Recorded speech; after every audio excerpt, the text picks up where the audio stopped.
Salam sehat Bunda, salam seluruh nurse dan bidan yang ada di RSIA Bunda Jakarta.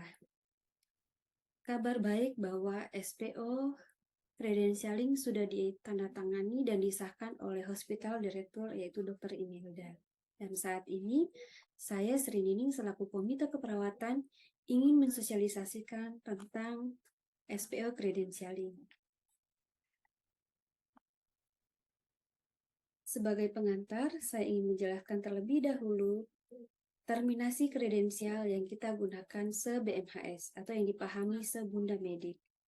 Jadi, credentialing itu adalah proses pemberian kewenangan klinis atau penentuan kelayakan pemberian kewenangan klinis. Ya, di dalam SPO ini mengatur tentang tenaga keperawatan, termasuk tenaga keperawatan baru, yaitu perawat dan bidan yang berpengalaman maupun yang masih fresh graduate. Tahapan umum dalam credentialing ada 3, yaitu proses orientasi yang biasanya diikuti oleh perawat baru, lalu kemudian ada asesmen dan pemberian kewenangan klinis. Hal ini mengacu dari PMK 40 tentang kenaikan jenjang karir, di mana seseorang yang akan naik jenjang karir untuk perawat baru akan melalui proses rekrutmen, lalu ada proses magang, kemudian oleh bidang akan diarahkan kepada asesor untuk dilakukan asesmen kompetensi. Yang di dalam proses asesmen kompetensi ini ada prosesnya tersendiri, ada proses pengajuannya sampai pada terbitnya sertifikat kompetensi. Lalu kemudian masuk ke dalam pengajuan kewenangan klinis yang berada pada komite keperawatan. Hal inilah yang kita lebih sebut sebagai kredensial. Akhirnya akan keluarlah penugasan klinis atau SPK beserta dengan RKK yang direkomendasikan. Untuk perawat lama, tidak melalui proses orientasi lagi, namun sesuai dengan mapping dari bidang keperawatan, tenaga tersebut kemudian dilakukan asesmen kompetensi untuk menaikkan karirnya. Lalu diserahkan ke komite keperawatan dan berlanjut seperti dengan tahapan perawat baru. Akhir dari proses kredensialing adalah penaikan jenjang karir yang berada di bawah tanggung jawab bidang keperawatan, yang nantinya hasil dari asesmen sampai pada SPK RKK akan diserahkan kepada corporate untuk penyesuaian insentif karir teman-teman. Kita masuk pada SPO-nya.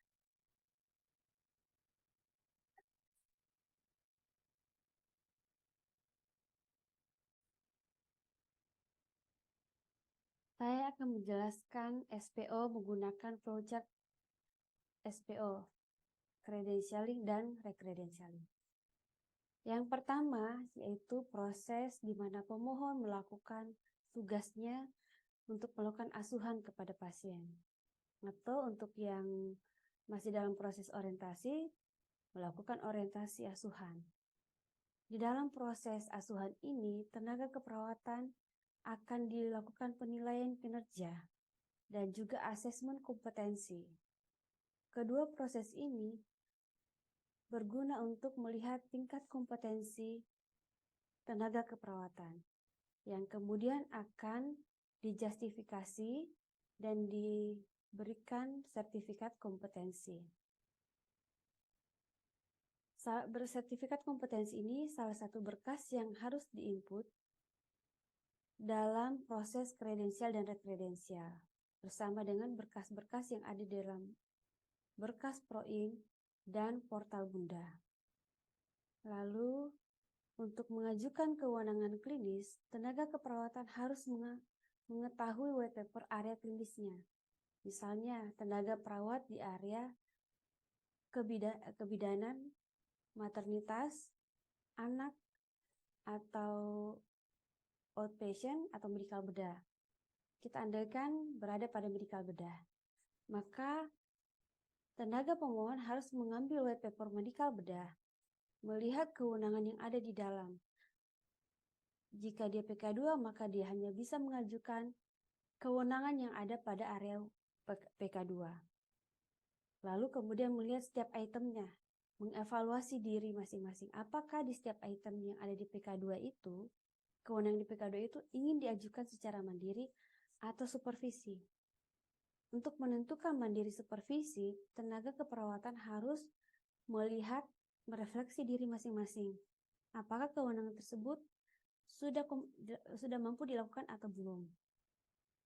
Dan sudah punya bukti atau tidak? Bukti ini bisa ada di dalam logbook atau hasil dari penilaian kinerja atau asesmen kompetensi. Lalu kemudian membuat permohonan credentialing. Permohonan ini ditujukan kepada hospital director sebagai yang akan mengeluarkan atau memberikan RKK kepada tenaga keperawatan yang ada di RSIA Bunda Jakarta. Permohonan ini diajukan melalui head unit untuk dilakukan verifikasi pertama. Verifikasi di sini gunanya untuk melihat kesahan berkas, kelengkapan berkas, dan juga untuk head unit melihat apakah kewenangan klinis yang diajukan oleh pemohon disetujui atau tidak oleh head unit. Jadi seperti konsultasi. Lalu sampailah lagi dari head unit ke kepala bidang. Kepala bidang melakukan hal yang sama. Lalu kepala bidang menyampaikan permohonan pemohon kepada hospital director. Di sini hospital director akan mengeluarkan disposisi untuk pelaksanaan kredensial oleh komite keperawatan. Disposisi yang diterima oleh komite keperawatan bersama dengan pengajuannya kemudian diverifikasi bersama dengan human capital untuk melihat kesahan dan kelengkapan data yang sudah diajukan. Kenapa harus menggunakan HC? Karena Proin berada pada HC dan juga berkas-berkas yang diajukan juga harus sepengetahuan HC. Lalu panitia ad hoc dibentuk oleh komite keperawatan. Panitia ad hoc atau tim ad hoc ini adalah orang-orang yang dianggap mampu memberikan justifikasi terhadap permohonan kewenangan klinis yang diajukan oleh tenaga keperawatan. Yang di sini tim ad hoc-nya berisi mitra bestari yang sudah di-SK-kan oleh direktur.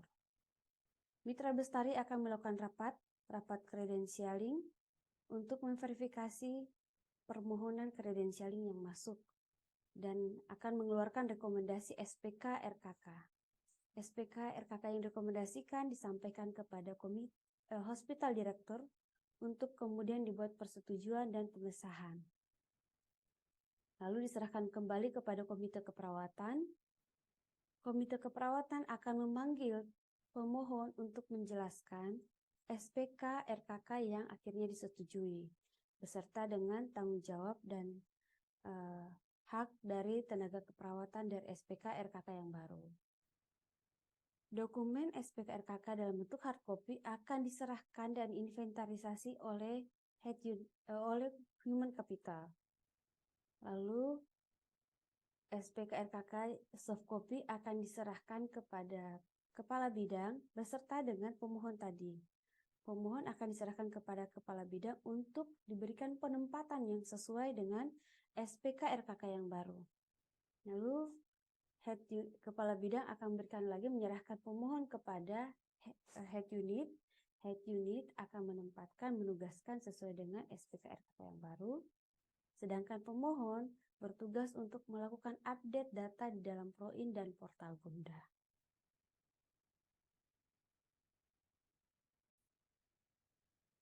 Selanjutnya, saya akan menjelaskan, memperlihatkan lebih detail lagi SPO yang sudah ditandatangani oleh hospital director.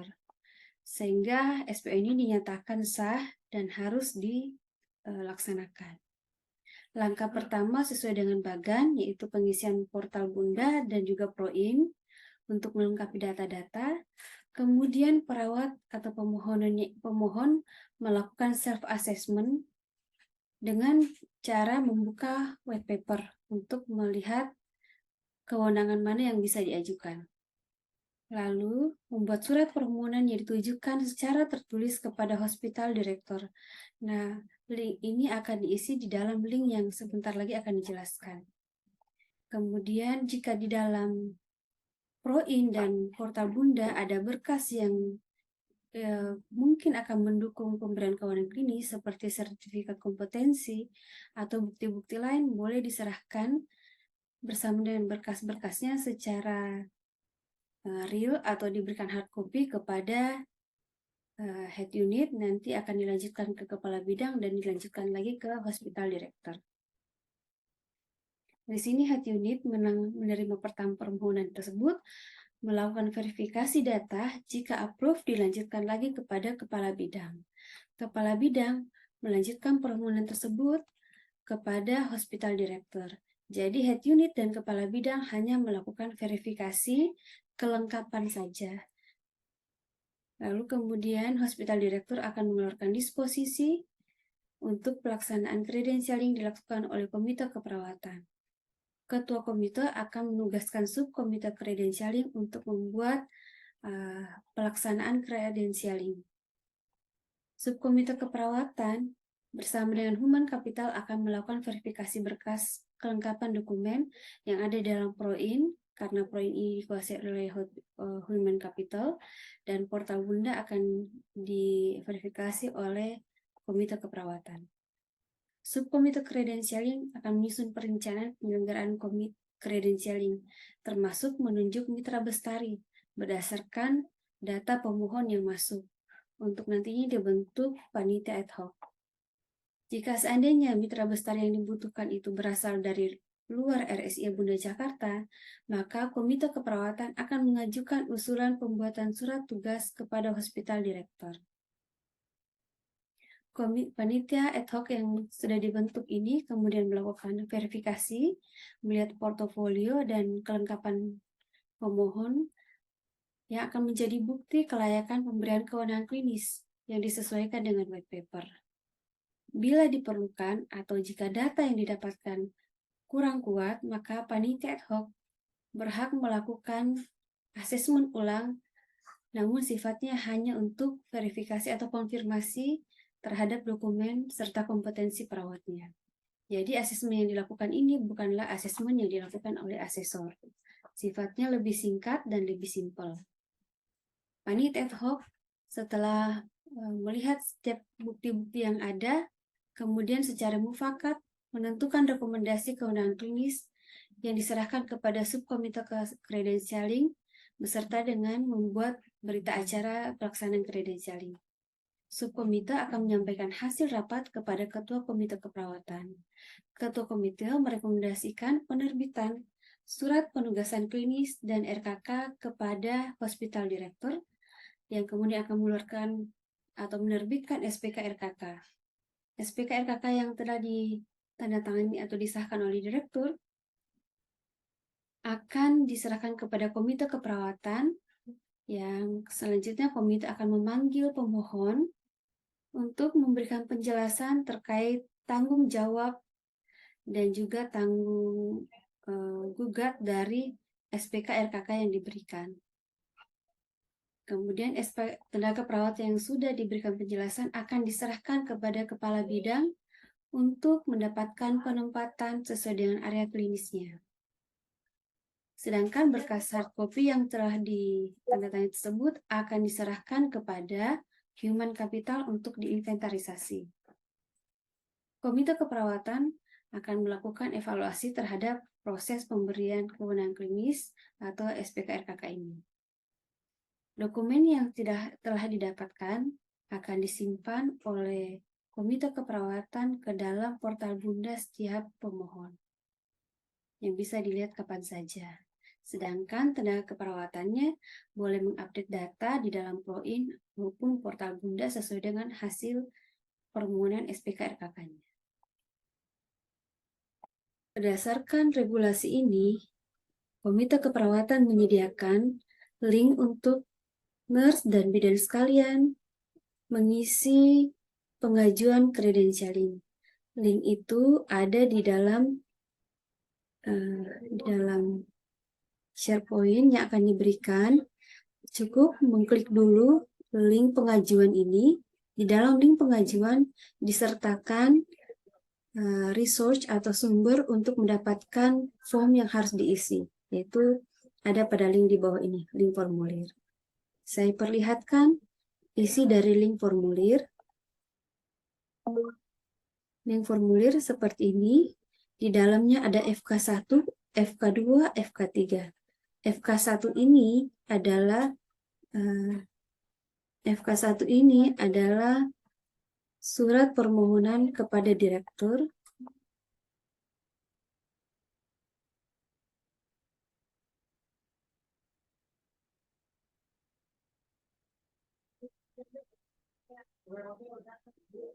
Ini adalah surat permohonan kepada direktur. Ini adalah FK1. Jadi diperuntukkan kepada direktur. Silahkan tulis nama, NIP, level karir. Level karir di sini adalah sesuai dengan sertifikat kompetensi yang didapatkan. Jadi kalau misalnya selesai asesmen ditempatkan di PK 2, area anak atau area maternitas, silahkan ditulis. Unit kerja, misalnya unit inpatient lantai 2 atau intensive care, silahkan ditulis. Jangan lupa tulis tanggal permohonan, tanda tangan dan nama beserta gelar. Ini harus tanda tangan basah. Makanya harus di-download, ditanda tangan, kemudian di-scan. Form kedua yaitu form FK2. Untuk form FK2 itu permohonan memperoleh kewenangan klinis. Nah, ini harus dibaca beserta dengan white paper. Jadi white paper harus diambil, lalu teman-teman akan mengisi kewenangan klinis yang ada di dalam white paper, tulis di sini semua kewenangannya, lalu lakukan self-assessment. Apakah mau mengajukan M atau S? M artinya mandiri, S artinya supervisi. Lalu ini dibiarkan kosong, ini juga dibiarkan kosong. Jangan lupa sekali lagi, tanggal dimohon, nama lengkap, dan tanda tangan.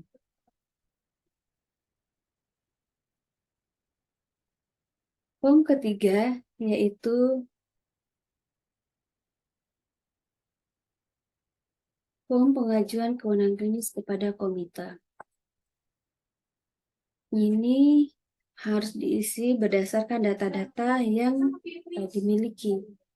Data yang dimiliki, apakah ini mengajukan kredensial, karena pengajuan kredensial ini memiliki empat tujuan, yaitu untuk kredensial untuk perawat baru, rekredensial untuk yang pernah dikredensial atau yang perawat lama, penambahan kewenangan klinis, mungkin ada yang memiliki kewenangan baru di area unitnya yang membutuhkan lisensi atau legalitas dengan pemberian penambahan kewenangan klinis, atau yang mungkin pernah tersandung kasus sehingga kewenangan klinisnya sempat dicabut atau dibekukan dan ingin dipulihkan kembali. Nah, ini di bawah yaitu program pengembangan CPD yang pernah dijalani. Jadi CPD yang pernah dijalani pasti sudah diisi dalam Proin atau portal Bunda. Silahkan ditulis kembali, nomor dan sertifikatnya ditulis juga, dan kapan dilaksanakannya. Setiap item yang ada di sini harus diisi dengan lengkap dan diketik. Tidak boleh ditulis tangan, karena penulisan dengan tulisan tangan kadang sulit dibaca. Di bawah sini tuliskan tanda tangan dan nama lengkap beserta gelar.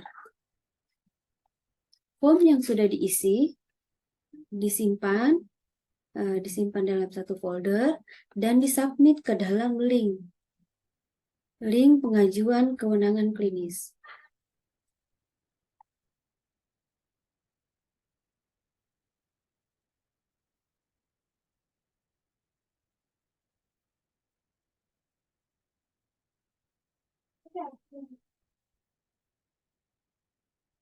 Ini ada link,